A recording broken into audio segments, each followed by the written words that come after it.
It's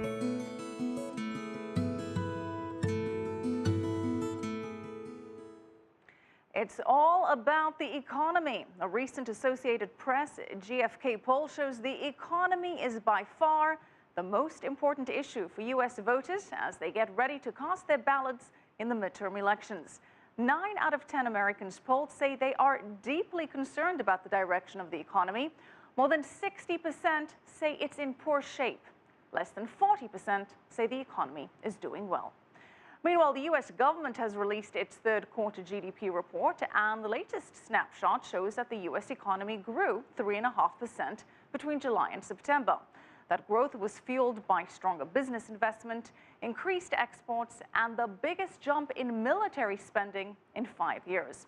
Now, keep in mind, consumer spending makes up over 70% of U.S. economic growth, and it rose 1.8% in the third quarter. Now, after the recession, Americans pulled back on spending and tried to pay off what they owed. Household debt in the U.S. is considerably lower now than it was just before the 2008 financial crisis. But Americans are getting back to spending on credit. And Karina has those details. Americans are starting to get into debt again, but not to buy homes. The U.S. Federal Reserve says that kind of debt has fallen 22% since 2007. What they are financing now are cars, consumer goods, and most notably, education. Student debt currently tops $1.2 trillion. You have a lot of student loans going to people who ultimately won't graduate college simply because they just can't stick it out. And the question is, how are those people going to repay their debt? Albert doesn't think the student loan market is big enough to cause another U.S. recession if the market collapses. But he does believe it will weigh on the economy for a while. Because you have an entire demographic of people who would normally become home buyers, car buyers, consumers of various types, who are going to be buried under a huge avalanche of debt. By some forecasts, consumer spending on new cars and trucks is on pace to set a new record in 2014.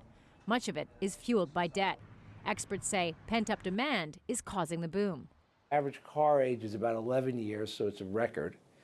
You do get to a point where you've put enough duct tape on the car that you actually have to go and get something new.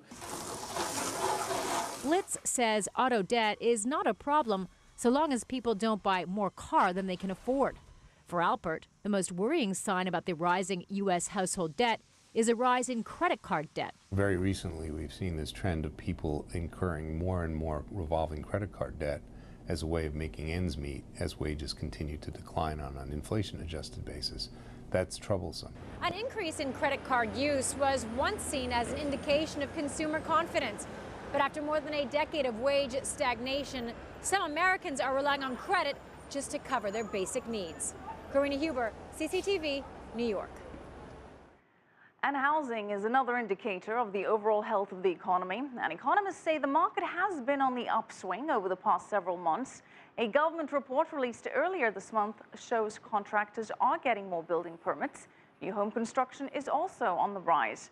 But with the winter months approaching and mortgage interest rates creeping up, that could force a slowdown in home loan applications and housing sales.